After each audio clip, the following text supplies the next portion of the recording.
ఏ నిజం గురించి మాట్లాడుతున్నావు? అభి అసలు నిజం ఏంటంటే నేను ఏంటి నువ్వు ఇంటికొచ్చిన అతిథులతో ఎవరైనా ఇలాగైనా మాట్లాడతారు?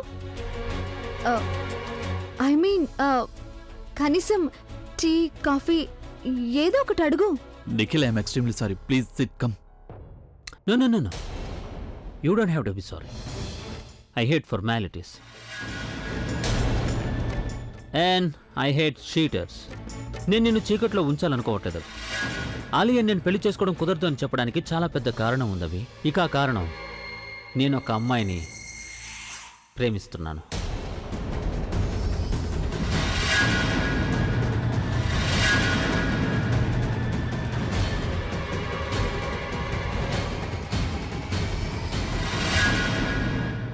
ప్రేమిస్తున్నావా?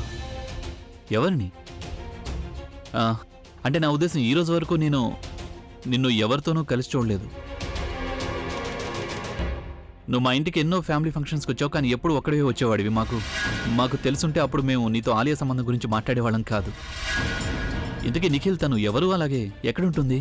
ఆ అమ్మాయి ఇక్కడే ఉంది అభి. ఇక్కడే ఉంది అంటే?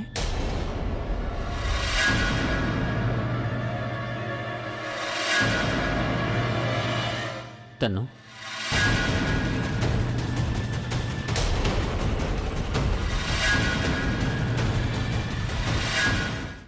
తను తను అభి, తన్ను కూడా నీ దగ్గర అస్సలు నిజం దాచిపెట్టింది. నిజానికి విషయం ఏంటంటే, ఏ అమ్మాయినైతే నేను ప్రేమిస్తున్నాను ఆ అమ్మాయి తన్నుకు చాలా మంచి ఫ్రెండ్. తను నీకు గుర్తులేదా? కొన్నేళ్ల క్రితం నువ్వు ఒక ఫ్రెండ్తో ఉన్నావు, తను నాకు చాలా బాగా నచ్చింది. అలాగే నేను నిన్ను రిక్వెస్ట్ చేశాను, ప్లీజ్ తను నాకు ఇంట్రడ్యూస్ చెయ్యి అని. ఇప్పుడు నీకు గుర్తొస్తుంది. Sonali,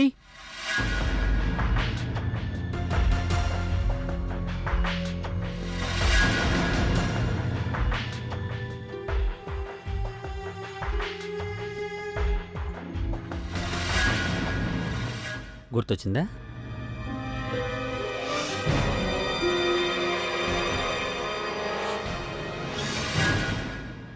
hi Sonali, how can I forget her? చాలా రోజుల తర్వాత కలిసావు. ఎలా ఉన్నావు నువ్వు? ఐఎమ్ గుడ్ తను. నువ్వెలా ఉన్నావు? నువ్వు నన్ను పూర్తిగా మర్చిపోయావు. మర్చిపోయానా? లేదు లేదు, యాక్చువల్లీ అదేంటంటే వీళ్ళిద్దరిని కలిసిన తర్వాత మళ్ళీ నేను తనని కలవనే లేదు. బట్ ఐ నెవర్ న్యూ మీరిద్దరూ ఇంత సీరియస్ గా లవ్ చేసుకుంటున్నారని. But I'm very happy. మీరిద్దరూ ఒక రిలేషన్షిప్ లో ఉన్నారు. I'm very happy. So Abhi, తన పేరే Sonali, the love of my life. నేను సోనాలిని ప్రేమిస్తున్నాను, అలాగే తనని పెళ్లి చేసుకుంటాను అని ప్రామిస్ చేశాను. తనకు ప్రమాణం చేసి ఆలియాని పెళ్లి చేసుకోవడం I don't think that will be right.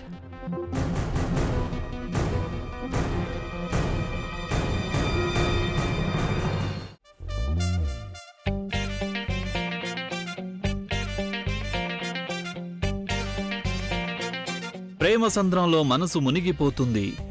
ఎంత కాదనుకున్నా తనని ప్రేమించకుండా నేను ఉండలేకపోతున్నా.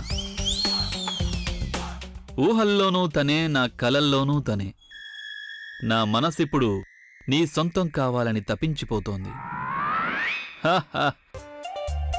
ఓ, ఏంటిది? ఇది ఒరిజినల్ కాదని నాకు తెలుసు, కానీ సరైన సిచ్యువేషన్లోనే యూజ్ చేశాను కదా. ఏంటా సిచ్యువేషన్? ఇదే నువ్వున్న సిచ్యువేషన్. నేను చూస్తుంటే అంత క్లియర్గా అర్థమవుతోంది. అందుకే నువ్వు దాచడానికి అస్సలు ప్రయత్నం చేయకు. ప్రేమిస్తున్నావు నువ్వు నన్ను. ఇలా చూడండి, మీరు అనవసరమైన మాటలు మానేస్తే మంచిది. అనవసరమైన మాటలు కావు, ఇది నిజం. అయినా నేనేం మాట్లాడినా సరే ఆధారాలతో మాట్లాడతాను. అరే, నిన్ను చూస్తుంటే క్లియర్గా అర్థమవుతుంది. ఎందుకు తెలుసా? ఎందుకంటే నీ మనసులో ఉన్న విషయం నీ మొహంలో కనిపిస్తోంది కాబట్టి. అందుకే నీ మొహం చూస్తే ఎవరైనా సరే ఇట్టే చెప్పేయగలరు, నువ్వు ఇప్పుడు చాలా గాఢంగా నన్ను ప్రేమిస్తున్నావు అని. ఏం కనిపిస్తోంది మీకు నా మొహంలో? ఏం ఎక్స్ప్రెషన్ కనిపిస్తోంది? అరే, ప్రతి ఒక్క ఎక్స్ప్రెషన్ కనిపిస్తుంది. చూడు, సినిమాల్లో ప్రతి కథల్లో ప్రేమ ఇలాగే పుడుతుంది. ప్రేమలో ఉన్నవాళ్ళు ఏదో ఆలోచిస్తుంటారు, తనలో తనే మాట్లాడుకుంటూ ఉంటారు. నాలో నేనే మాట్లాడుకుంటున్నానా?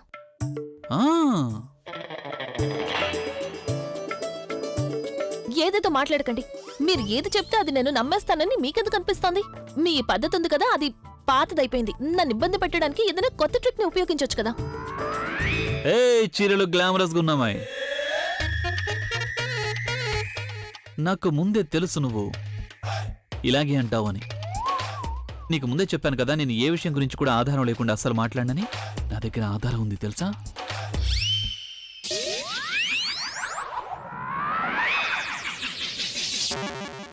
చాలా బాగున్నావు.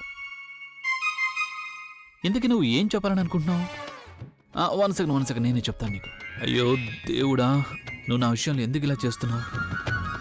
నువ్వు ఎప్పుడూ నాకు తోడుగా ఉంటావు కదా, మరిప్పుడు ఎలా ఉంది కొత్త పద్ధతి? చాలా బాగా వర్కౌట్ అవుతుంది కదా. ఏమైంది? ఎందుకు సైలెంట్ అయిపోయావు? కనీసం ఇప్పటికైనా ఒప్పేసుకోవచ్చు కదా. నేను నీతో ప్రేమలో పడ్డాను ప్రియతమా. నేను నేను నేను నీతో ప్రేమలో పడ్డాను. మరి ఏం అడుగుతున్నావు? భగవంతుని భోజనమా? కాదు. నేను నేను మీరిందులో ఏదైతే చూసారో అది నాకు కోపం వస్తుంది. అందుకే నేను తిడుతూ ఉన్నాను అంతే. మీరు ఎవరికైనా ఈ వీడియో చూపించండి, అలాగే వాళ్ళని అడగండి. ప్రతి ఒక్కరూ ఇదే చెప్తాను, నేను కోపంలో ఎవరినో తిడుతూ ఉన్నాను అని. ఇది సిమ్టమ్ నంబర్ 2. ఎప్పుడైనా ఎవరైనా ప్రేమలో పడ్డారంటే అప్పుడు ఇలాగే విషయాన్ని దాచడం. చాలా ఆపండి. మీరు ఒక్క మాట కూడా మాట్లాడకండి. నేను ఇన్ని రోజుల నుంచి చూస్తున్నాను. అసలు ఏం జరుగుతోంది? మీరు ఏం చేస్తున్నారు? ఇన్ని రోజుల నుంచి ఈ ప్రేమ నాటకం ఎందుకు ఆడుతున్నారు? చూడండి, ఈ విషయం ఏదైనా సరే మీరు పాయింట్కి వచ్చేయండి. ఏం కావాలి? నన్ను ఎందుకు ఇలా ఇబ్బంది పెడుతున్నారు? ఇప్పుడు సైలెంట్ అయిపోయారు. ఏదో ఒకటి చెప్పండి, జవాబు చెప్పండి నాకు. ఇప్పుడు నువ్వే నాకు జవాబు చెప్పాల్సి ఉంటుంది. అది కూడా 3 అక్షరాల్లో.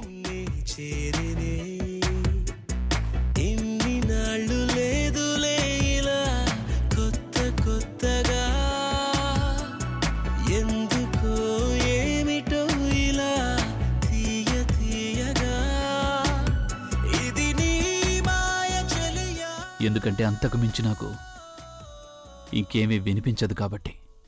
ఆ, ఆ, ఆ, ఆ.